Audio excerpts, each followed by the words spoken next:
No, we were listening to you, although you were talking very low. But Oh, sorry. All right. What do people think about that? Can I just add a little thing? But most importantly, we do not say that getting over such a big debate as the genocides as the wars. Oh, sorry. Sorry. The YouTube channel was on. Go on. Of course, we do not say that the getting over wars or genocides is going to be something easy, and there needs to be accountability, but at some point it needs to end, and there needs to be preparation for a future and not reliving the horrors again and again. And that is something that certain cultures have been very good at and certain cultures have been very bad at, especially if you don't see a clear cut, a clear accountability, which a lot of countries we see in Europe and all around with the colonial history has been.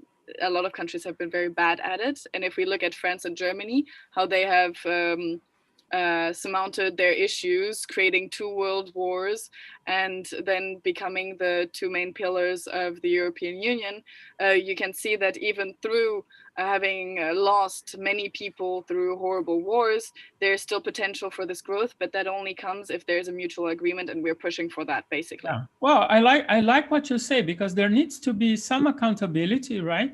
And recognition of mistakes. I think it's also important. But I like the example of Germany and France, because indeed they then went on to become the pillars of the European Union, which is all right. That's a very strong. Any other opinions? I'm looking at your faces, everybody. I'm so happy I can see all your faces, by the way. I want to say something real quick. I think it's true. I think it's a really strong sentence. But the most frustrating thing about colonialism is that it's still very present in our society. And I think, and no, I do not think, I'm sure that some people still have colonialists a way of thinking, colonialist way of thinking in their minds, and otherwise it would be impossible. The fact that we are having our phones with coltan taken from kids in Africa or this kind of stuff. So it's true. We should forget all about the past and go on with new. No. I know what you. Sorry, I understand what you said, Chad. I saw your face. Go on. But I think it's very, very present, and we have to change like this modern colonialism, not the past one. This modern colonialism. Well, she didn't say that we should forget. That's one thing. But I agree with you that in order for things to happen, colonialism, first of all, needs to stop, which it hasn't, right? So that's a problem. Any other? Yeah, so this is Althea. Roberto. Hi, Althea. I'm with the group 3, and one of the concepts we touched on was this solidarity at the top. I think when we're leaving, we recognize it, and the speaker recognized that solidarity, we always think about like a bottom of the caste system, sort of, we need to align on our way forward. But, this is to speak back to the colonialism, the solidarity at the top is quite strong. And so in order to move forward, everyone has to forget the past and move and embrace the need to move forward. And so without recognition of this solidarity at the top, which would be, that's a struggle. Like everyone has to understand it has to be new way to create a new kind of solidarity across the spectrum. I would say, if you allow me, Althea, I think the solidarity at the top of the 1% is much stronger. Exactly. Exactly. And recognizing that they do have that solidarity, right? Because the interest in maintaining the status quo is very strong.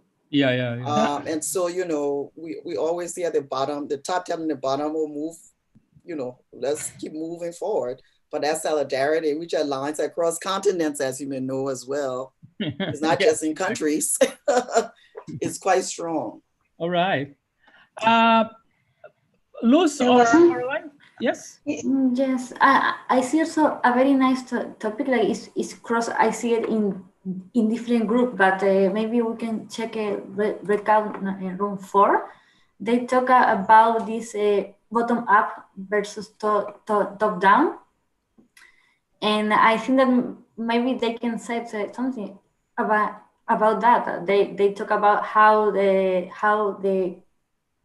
grassroots and social movements can also be institutionalized in the government, because we usually see this kind of a top down from the government to say, okay, we will achieve this, but how to do it in the other way.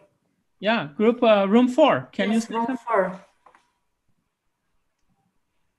I see that they are writing in the writing in the chat. Any,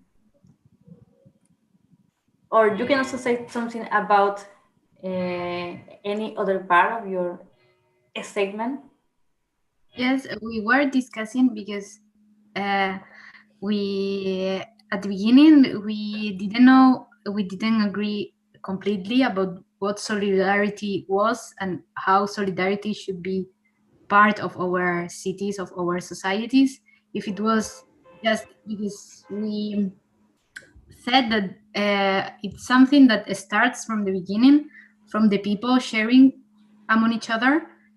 But at the same time, if we really wanted everyone to be part of this solidarity, it needed somehow to be institutionalized and not just be something informal in this sense. Because maybe in Europe, for example, we are more used to this redistribution or sharing, but in other countries, for example, in South America, it is needed something more stronger, like insurgent urbanism or grassroots movement that really make a change.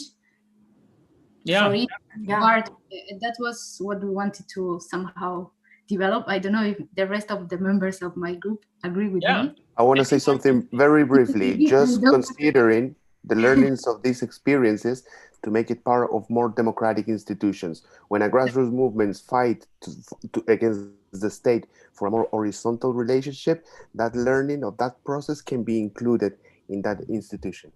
Cristóbal, you have a very mysterious light. Thank you so much. You are in the dark, which is cool. All right.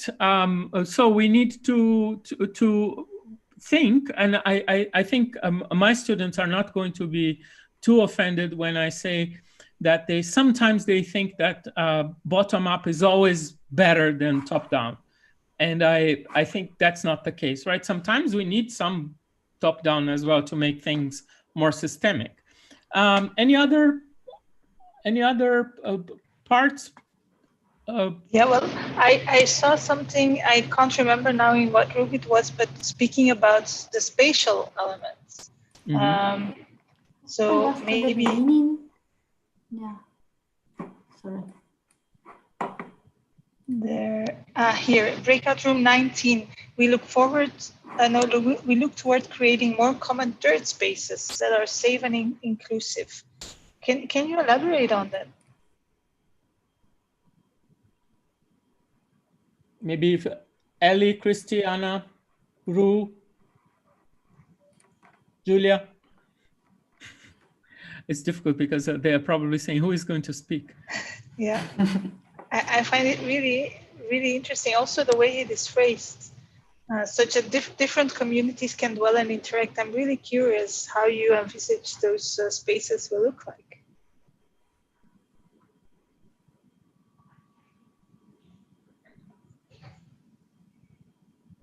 Okay, guys. Are we saying something? Yes. Yeah. Ru, I can see you. Now I can. They don't want to speak. Okay, that's fine. All right, guys, we are getting to the end of our experience today. It's already over 8 o'clock. I just wanted to hear a few more opinions about the lecture today. What did you think? Did it enlighten you about solidarity? Does anybody want to speak? Can I say one very short thing?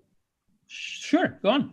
I really like the fact that it wasn't just from a policy making or from a political way or an architect way, because often when it's looked at that way, we don't really look at the social aspects, but more how the physical or the tangible law can impact the people, and not really not starting from the bottom. So really looking from what can we do for them, instead of looking, okay, who are they? What do they need? And I really liked in this that it was more about the people and the sociological aspect of it. Yeah, what I really liked is that he really put the boundaries of solidarity, and he said, well, solidarity actually depends on a lot of stuff, and maybe we have to think how can we go beyond the nation state, because the nation state is like super powerful, right? But it's kind of outdated.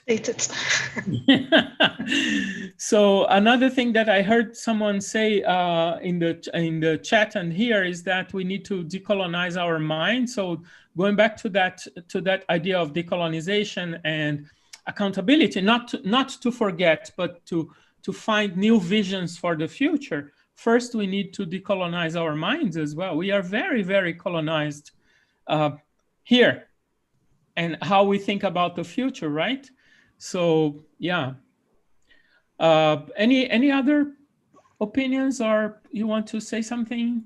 Yeah, maybe I could just say very quickly, it was very interesting for me. I've always looked at solidarity always from like the self perspective, but to hear amongst us and amongst the conversation, this idea of regressive solidarity, and the way that we in the conversations over here went to say that let's say the rich or the ones that are the top 1%, it's they versus us. We already instantly kind of created our own solidarity in this scenario. That's a nice thing. Yeah, and so it's always perspective. So even when he said regressive solidarity, it's regressive from maybe our point of view, but there's always this different perspective point of view to it as well. So that was pretty interesting for me. Is there anyone from Lebanon here today? Because we have quite a few universities from Lebanon that were informed about this event. Anyone from Lebanon?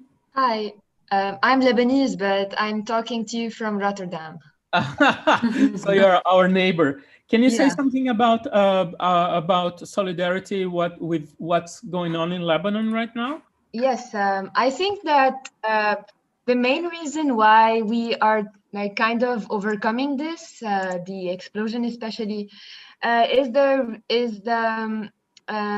issue of solidarity and the resilience that the Lebanese community has developed. So I think that with a failed state, if I might say, like this is my personal opinion, if it hadn't been for the solidarity of the people, then we couldn't have come together and try to help each other through this. And this is not only about the explosion, it's about COVID. A lot of NGOs, they're helping people, those who are unemployed. And this topic was kind of very interesting to me, and to see how solidarity comes in different ways.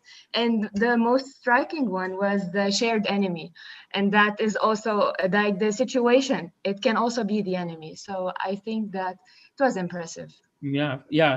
Well, that's why I called on you, Lebanese, to say a word. I'd like Maria, to add would to you like it. to say something?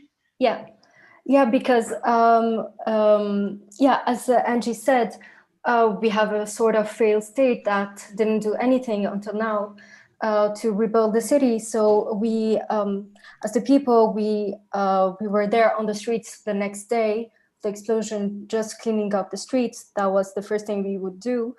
And the solidarity of the people minutes after it as well. They played a very big role for the next events that were happening. And if we didn't have the solidarity of the people, but as well as the solidarity of the international community, we would not have been able to do anything, because I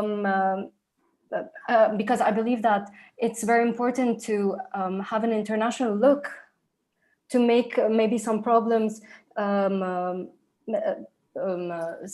seen from a different perspective, because maybe people are used to having these issues in the Middle East and with the problems, because that's the way it was happening for a lot of years. But now when we have the international attention and when something is no longer acceptable, it can be something different.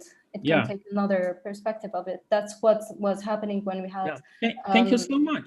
Thank you so much, Maria. That's really great to hear from people from Lebanon, because now we are seeing, as you say, a state that's not really functioning very well, how people come together, and also maybe we can build international solidarity.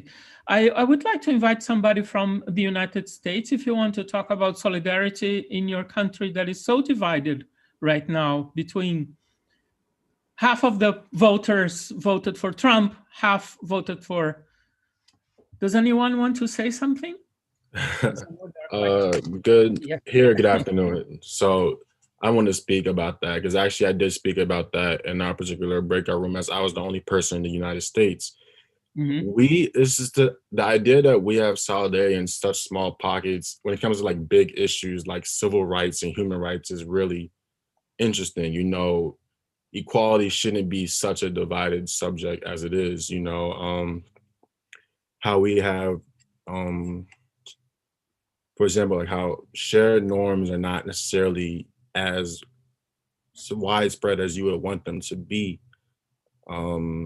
It's just not really, everybody has the same values, right? Or sees the need for equality.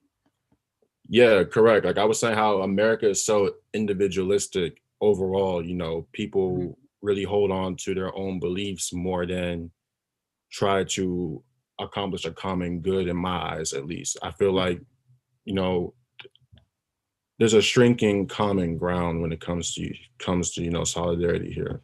Yeah. That's very worrying. Do you think Black Lives Matter was a kind of a catalyst moment? Maybe people have come a little bit more together. Yeah, I definitely feel like that. You know, as a Black person, I feel like it definitely reached not a tipping point, but it definitely what's the word? A climax, essentially, over the summer. You know, when you're seeing now people that aren't even Black, you know, coming out in major support for this. I feel like definitely that has grown in solidarity over the last few years, I can definitely say. But I still don't think it's widespread enough, you know, to become more of a universally accepted idea. Yeah.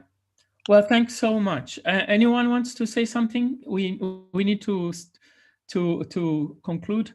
Well, I asked people from Lebanon and from the United States to speak because we have divided countries. It's not only the world is divided, but we have our own divided countries where people cannot find common ground for solidarity. And I think we really desperately need to talk about the nation state and how can we have a kind of global solidarity, because we live in one planet.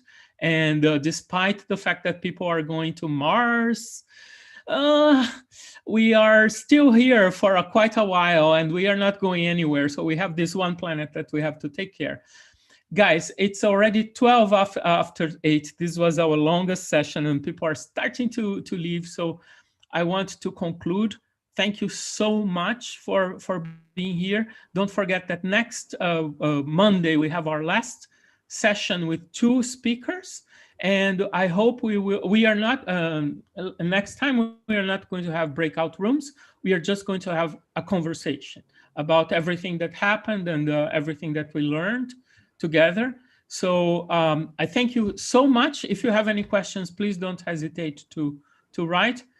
But now, for me, it's good night. And for you, I don't know, good afternoon or good morning. Thank you.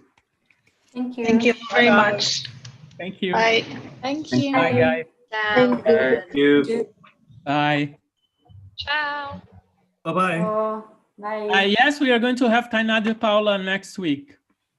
Brazilian politician. Que bom.